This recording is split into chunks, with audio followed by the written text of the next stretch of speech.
नमस्कार, आप सबको। मेरा नाम अर्चना है। आज हम कक्षा 11 में अध्याय 8 तत्वों का वर्गीकरण और गुणों में आवर्तिता का अध्ययन करेंगे। आज हम इससे पहले हम पढ़ चुके हैं आगे का। आज हम इलेक्ट्रॉनिक विन्यास तथा आवर्त सारणी में आवर्तिता के गुणों का अध्ययन करेंगे। तो सर्वप्रथम इलेक्ट्रॉनिक विन्यास। बोर द्वारा तत्वों को उनमें उपस्थित अपूर्ण इलेक्ट्रॉनिक कोश की संख्या के आधार पर 4 भागों में विभाजित किया। नंबर 1, उत्कृष्ट गैसें। आवर्त सारणी में इसको वर्ग 18 में स्थान दिया गया है। इन तत्वों के बाह्यतम कोश पूर्णतः भरे होते हैं बाह्यतम कोश। इनका इलेक्ट्रॉनिक विन्यास जो है NS2 NP6 होता है, केवल हीलियम को छोड़ करके। फिर आते हैं सामान्य तत्व या प्रतिनिधि तत्व। इन्हें ब्लॉक S और P से संबंधित किया गया है। इनके आंतरिक कोश पूर्णतः भरे होते हैं और बाह्यतम कोश अपूर्ण होते हैं। S ब्लॉक तत्व में बाह्यतम कोश NS1 और NS2 होते हैं। इनमें इलेक्ट्रॉन भरे जाते हैं। इन्हें इसलिए S ब्लॉक कहा जाता है, जो आवर्त सारणी में बाईं ओर स्थित हैं। दूसरे हैं P ब्लॉक तत्व। P ब्लॉक तत्वों को आवर्त सारणी में दाईं ओर स्थान दिया गया है। इनमें अंतिम इलेक्ट्रॉन जो है वह P कक्षक में भरे जाते हैं, इसलिए इन्हें P ब्लॉक तत्व कहा जाता है। P1, 2, 3, 4, 5, 6 तक हो सकता है। इनको वर्ग जो है वह 13 से 18 तक के जो तत्व हैं वर्ग में, इनको सम्मिलित किया गया है। इसमें P कोश 18वें वर्ग में P कोश पूर्णतः भरा होता है, जिसे उत्कृष्ट या P ब्लॉक में भी मान सकते हैं। फिर आता है D ब्लॉक तत्व या संक्रमण तत्व। D ब्लॉक तत्व में 2 बाह्यतम कोश अपूर्ण होते हैं। इनमें अंतिम इलेक्ट्रॉन N-1 D में भरा जाता है। इनका इलेक्ट्रॉनिक विन्यास N-1 D 1 to 10 और NS 0 से 2 इलेक्ट्रॉन इसमें होते हैं। इन्हें S और P ब्लॉक के मध्य में रखा गया है। इस तरह से ये S है, इधर P है, मध्य में इस तरह से D ब्लॉक तत्वों को रखा गया है। ये सभी धात्विक प्रकृति के होते हैं। कुछ आयन, इनके अधिकतर आयन रंगीन होते हैं, क्योंकि इनमें अयुग्मित इलेक्ट्रॉन पाए जाते हैं। वर्ग 12 के जो तत्व हैं जिंक, कैडमियम और Hg पारा, इनमें अंतिम इलेक्ट्रॉन जो है D में भरा जाता है और D कक्षक पूर्ण भरे हुए होते हैं। इन्हें संक्रमण न कह करके D ब्लॉक ही कहा, D तत्व ही कह सकते हैं। इनमें जो भी तत्व हैं ब्लॉक 3 से लेके 12 तक के वर्गों को इनमें रखा गया है। इसके बाद आता है F ब्लॉक तत्व। F ब्लॉक के अंदर अंतिम इलेक्ट्रॉन जो है N-2 F उपकोष में भरा जाता है, इसलिए इनको F ब्लॉक तत्व कहते हैं। इनका इलेक्ट्रॉनिक विन्यास N-2 F 1 to 14, N-1 D 0 to 2, NS2 में 2 इलेक्ट्रॉन। इनमें बाह्यतम 3 कोश संयोजकता कोश, उपांत्य कोश और पूर्व उपांत्य कोश होते हैं, जो अपूर्ण होते हैं। यानी कि 3 कोश अपूर्ण होते हैं, इसलिए इनको आंतरिक संक्रमण तत्व कहते हैं। इनमें 2 श्रेणियां आती हैं, लैंथेनाइड और एक्टिनाइड श्रेणियों को, जिनमें 14 तत्व होते हैं। अब आता है तत्वों के गुण धर्मों में आवर्तिता। तो तत्वों के गुण धर्मों में आवर्तिता में हम ये जो आवर्तिता है वह परमाणु क्रमांक से संबंधित है, यानी कि इलेक्ट्रॉनिक विन्यास से संबंधित है।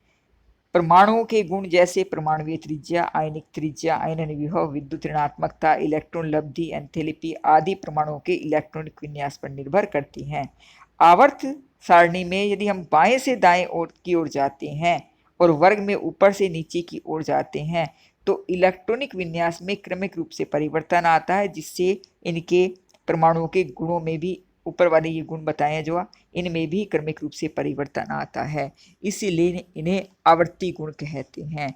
इन गुणों के इस क्रमिक परिवर्तन को ही गुण धर्मों में आवर्तिता कहलाती है। सबसे पहले हम पढ़ते हैं परमाणु त्रिज्या। तो परमाणु त्रिज्या परमाणु के नाभिक के केंद्र तथा बाह्यतम इलेक्ट्रॉन के बीच की दूरी को, ये परमाणु मान लेते हैं, ये नाभिक है, इसके बाह्यतम कोश और नाभिक के बीच की दूरी को परमाणु त्रिज्या कहा जाता है। अब आता है बंध लंबाई। बंध लंबाई क्या है? तो दो जो नाभिक हैं उनके अंतर नाभिकीय दूरी जो है ये बंध लंबाई कहलाती है। इसका आधा करेंगे तो परमाणु त्रिज्या आ जाएगी। इस प्रकार बंध को धात्विक, सहसंयोजक, आयनिक आदि बंधों में विभाजित किया जा सकता है। इनसे संबंधित त्रिज्या भी धात्विक त्रिज्या, सहसंयोजक त्रिज्या और वंडरवाल त्रिज्या, आयनिक त्रिज्या कहलाती है। धात्विक त्रिज्या क्या है? धातुओं के परमाणु की त्रिज्या को धात्विक त्रिज्या कहा जाता है। इसी प्रकार से आती है सहसंयोजक त्रिज्या। क्या आती है? सहसंयोजक त्रिज्या। सहसंयोजक त्रिज्या जो सहसंयोजक यौगिक होते हैं उनके मध्य पाई जाती है। मान लीजिए एक अणु है जिनके दोनों परमाणु समान हैं, इस तरह से दोनों परमाणु समान हैं। यदि इनकी त्रिज्या हमें ज्ञात करनी है, आर ए ज्ञात करना है, तो हम इसकी जो बंध लंबाई है उसका आधा कर देंगे तो हमारे पास क्या आ जाएगी? इसकी सहसंयोजक त्रिज्या आ जाएगी। इसी तरह से मान लीजिए एक परमाणु में दो अलग अलग, एक अणु में दो अलग अलग यदि परमाणु स्थित हैं, जैसे कि, और जिनकी विद्युत ऋणताएं क्या है? समान है। क्या समान है? विद्युत ऋणता यदि उनकी समान है तो हम इसको क्या कर सकते हैं? एक्स ए बराबर एक्स बी, तो डी ए बराबर किसके हो जाएगा? डी ए जो है वह बराबर हो जाएगा R A plus R B, यानी कि दोनों परमाणुओं की त्रिज्याओं को हम जोड़ देंगे तो हमारे पास डी ए बंध लंबाई आ जाएगी। अब आती है वंडरवाल त्रिज्या। किसे कहते हैं? ये है वंडरवाल त्रिज्या।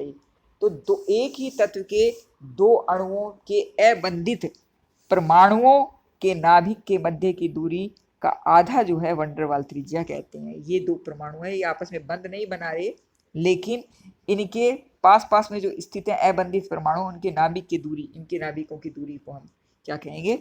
वंडरवाल त्रिज्या कहते हैं। जो निष्क्रिय गैसें होती हैं उनमें वंडरवाल त्रिज्या ही होती है। आयनिक त्रिज्या, जो कि आयनों की त्रिज्या को हम क्या कहें? आयनिक क्रिस्टल के अंदर आयनों की त्रिज्या को आयनिक त्रिज्या कहा जाता है।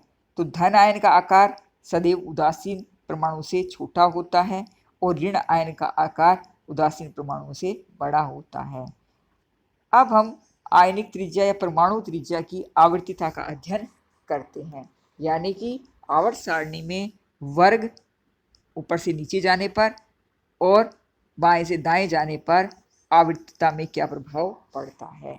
तो एक आवर्त में हम यदि बाएं से दाएं ओर जा रहे हैं तो आपको पता है कि मुख्य कोश एक ही रहता है, लेकिन नाभिकीय आवेश जो है वह बढ़ता जाता है। इलेक्ट्रॉनों का मुख्य कोश एक रहने के कारण बाएं से दाएं ओर जाने पर नाभिकीय आकर्षण बल बढ़ता जाता है और परमाणु का आकार जब छोटा होता है तो परमाणुवीय त्रिज्या भी कम होती चली जाती है।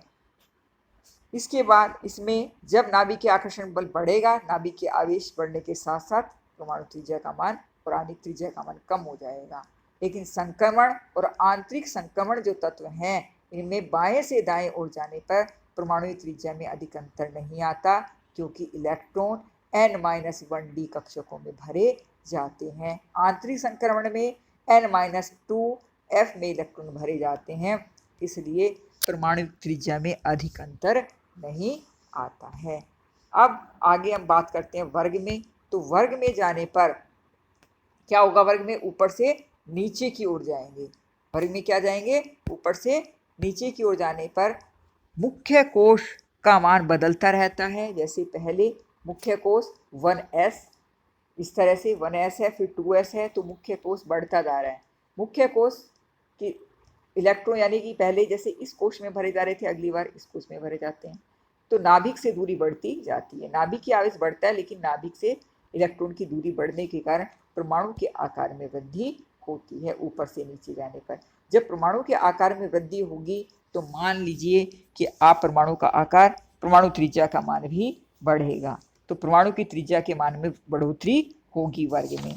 तो वर्ग में एक वर्ग में दूसरी संक्रमण श्रेणी और तीसरी संक्रमण श्रेणी के सदस्यों के परमाणु आकार लगभग समान रहते हैं, क्योंकि बाह्यतम कोश की वृद्धि तो परमाणु आकार बढ़ाने का कार्य करती है, लेकिन नाभिकीय आकर्षण बल जो है वह परमाणु आकार को कम करता है। इस प्रकार दूसरी संक्रमण श्रेणी और तीसरी संक्रमण श्रेणी के तत्वों के आकार लगभग समान ही रहते हैं, परमाणु त्रिज्या भी समान रहती है। इसी प्रकार से उत्कृष्ट गैसों की सह संयोजक त्रिज्या हम ज्ञात नहीं कर सकते, इनकी वंडर वाल त्रिज्या ही ज्ञात की जाती है। फिर आता है इसके बाद आपके आयनन विभव, यह हम अगले सेशन में पढ़ेंगे। धन्यवाद।